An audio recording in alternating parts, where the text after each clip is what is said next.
Welcome back to Red Recapped. Today, I'm gonna break down a 2018 Western drama movie titled The Ballad of Buster Scruggs. Brace yourselves for some spoilers. Watch out and take care. It's a sunny day in the Wild West, and there's this fella named Buster Scruggs. He's riding through some empty lands. He looks all cheerful, like a singing cowboy, but here's the twist, he's actually the most dangerous gun wielder around, and there's a big reward for nabbing him. As he's wandering, he stumbles upon a cantina, wanting a drink. But the bartender won't serve him any whiskey, cause it's off limits, only for outlaws. Buster tries to explain he's an outlaw too, not to judge by his clean appearance and happy vibe. But no one buys it, and a cowboy even steps up to start a fight and boot him out. Bad move, cause Buster's lightning fast. He pulls out his gun in a flash and shoots everyone in the cantina. Then he keeps on his way until he reaches Frenchman's Gulch, a town he's never been to. First stop, the local saloon, where he's gotta leave his weapons outside, cause no firearms allowed. Then, he joins a poker game, but only if he takes over for the last player. So, Buster checks the cards and finds out the last player bailed because he had a notorious losing hand. He refuses to play it, which ticks off the others, especially the intimidating Joe. Now, thinking he's above the rules, Joe whips out his hidden gun to threaten Buster. But Buster is quick on his feet. He kicks a loose plank on the table, hitting the gun and turning it on Joe, killing him on the spot. Well, that really chills the saloon. But Buster, not missing a beat, starts singing a song about Joe, just making it up as he goes. Everyone joins in the fun, singing and dancing. But then, in walks Joe's brother, having heard what went down. He calls Buster out for a duel, thirsty for revenge. Once again, Buster shows he's the fastest shooter around. He expertly shoots each of the man's fingers, then, just for a bit of a show, he looks at him in the mirror and finishes the job. Buster's feeling pretty cocky, like his usual self, when suddenly, another singing cowboy shows up in town, the Kid. He also challenges Buster to a duel. This time, it's lightning fast. But here's the twist, Buster's the one who ends up in the ground, cause he's finally met someone quicker than him. As Buster's spirit leaves this world, he realizes he should have seen it coming. You can't stay on top forever. He even joins in singing along with the Kid's song. Now, in New Mexico, there's this young cowboy who finds a quiet bank to try and rob. The bank teller acts like he's cooperating, but he's actually getting ready to use hidden weapons as a trick before making a quick getaway. The cowboy dodges the shots, grabs the money, but when he tries to leave, the teller starts shooting at him. The cowboy ducks behind a well, tries to shoot back, but it's no use. The teller's got pots and pans protecting him, bouncing off all the bullets. With this extra shield, the teller gets close enough to knock the cowboy out. When the cowboy comes to later, he's tied to a tree, hands bound to his horse's saddle. Turns out, a group has already judged him and sentenced him to death. So, this is his chance to say his last words. But before he can, they get ambushed by a bunch of Comanche warriors. They wipe out the whole group, but leave the cowboy on his horse, figuring it'd be amusing to let him suffer slowly. The cowboy spends a while on his horse, trying hard to keep it still and save himself. Finally, he's lucky and a drover comes along, shoots the rope, and sets him free. They ride together for safety. But, turns out, his luck runs out fast. The drover's actually a cattle thief. When another group comes after them, he ditches the cowboy, leaving him caught again. They bring him to town, he's declared guilty by the judge, and sentenced to hang. While he waits for the end, he focuses on a young woman in the crowd, so the last thing he sees before he goes is something beautiful. Not too far away, there's this old showman traveling with a young man named Harrison. Harrison's got no arms or legs, but he's got a stunning voice. He recites classics from Shakespeare and Lincoln, and every time they stop in a town, their wagon becomes a stage. While Harrison performs, the showman collects money from the audience. The impresario has to take care of everything for Harrison. He feeds him, does his makeup, and even helps him with personal things. It's a tough and sad life, and the impresario gets more and more worn out by it. When they visit rowdy places, the impresario doesn't even bother to get a companion for Harrison.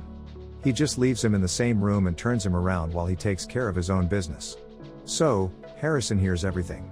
As they travel to more isolated mountain towns, fewer people are interested in their little show, and they hardly make any money. One evening, the impresario notices that their audience is tiny because there's another wagon with a chicken that's amazing everyone. It can do basic math by pecking at painted numbers. Seeing a chance, the impresario decides to buy the chicken and takes care of it just like he does with Harrison, who's starting to worry about what's going to happen next. The next day, the impresario stops by a bridge and checks how deep the river is by dropping a big stone into the water. So, the impresario gets the results he wants. Soon after, he's back on the road, but now the only passenger in his wagon is the chicken. Poor Harrison has been pushed into the river. Now, let's talk about a river on a mountain. There's this rugged prospector searching for gold. At first, he only finds tiny specks, but by keeping count, he figures out where to dig. He sets up camp by the river, surviving by fishing and nabbing eggs from nests. After days of small digs, he pinpoints the source and starts digging deeper. His calculations are spot on, and he strikes a big vein of gold that's gonna make him rich. But no time to celebrate, because a young man trailing the prospector gets closer and shoots him. After rolling a smoke to mark the occasion, the young man jumps into the hole to move the body, only to be ambushed by the prospector, who was just playing possum. The old man wrestles the guy for his gun and ends up killing him. He checks the body, confirming it was a clean shot. It went right through his back, missing any vital organs. After tending to the wound, he goes on to mine the gold, buries the young man in the hole, and rides out of the valley on a horse, carrying his newfound fortune. Meanwhile, siblings Alice and Gilbert have joined a wagon train heading across the Oregon Trail. Gilbert isn't much of a businessman, but he claims he's got a new partner who's willing to marry his sister once they reach Oregon. Along with them is Gilbert's dog, President Pierce, who's quite a nuisance to the other travelers due to his constant barking. Shortly after they set off, Gilbert has a severe coughing fit and succumbs, likely to cholera. The leaders of the wagon train, Billy and Arthur, assist Alice in burying him, and they ask if she intends to continue with them or return home. Alice realizes she doesn't have much to go back to, so she decides to stick with the wagon train and try her luck in Oregon. The next day, she gets more bad news. The boy Gilbert hired to lead their wagon says he was promised a whopping $400 and expects half of it when they reach the halfway point. Alice doesn't have that kind of money, and even if her brother did, it's buried with him.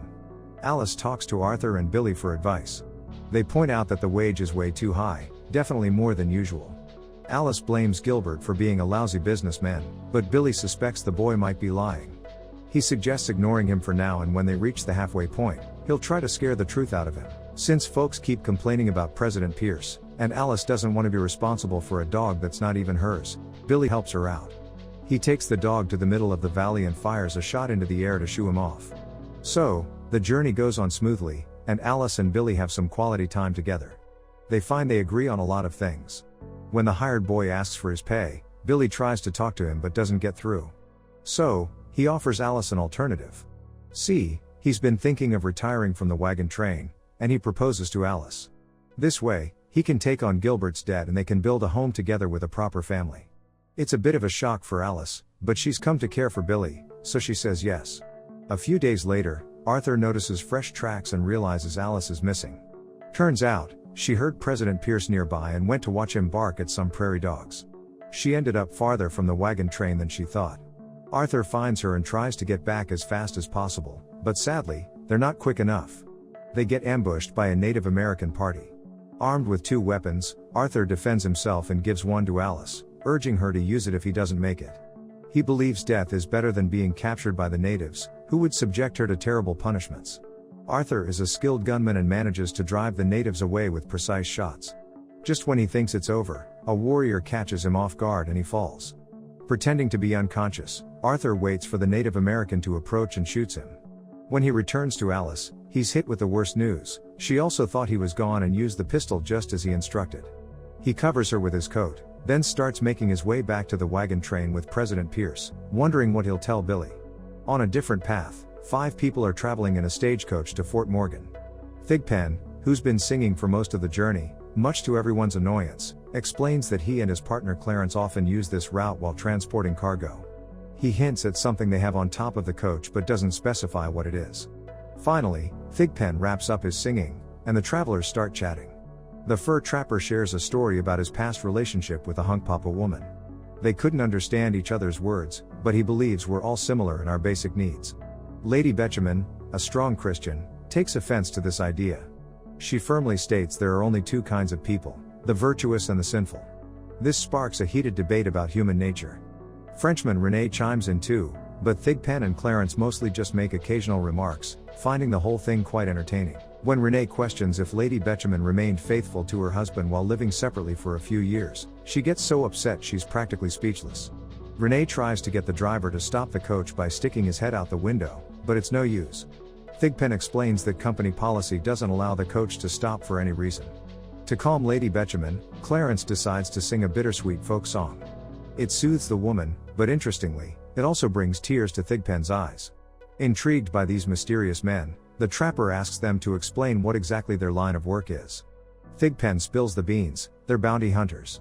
Their operation is flawless. Thigpen entertains their target with stories while Clarence quickly takes them down. Thigpen even admits he enjoys watching them meet their end because there's a kind of beauty in their expressions. Hearing this understandably unsettles the other 3 passengers, who are now fearful of what might await them at their destination. When the coach finally arrives at Fort Morgan, Thigpen and Clarence retrieve their cargo, which turns out to be a body, and take it into the hotel where everyone is staying.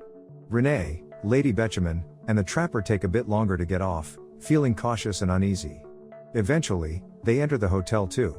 Renee closes the door behind them after watching the coach leave, realizing there won't be an easy way out if they need it. That's all from the video. Thanks for watching and take care.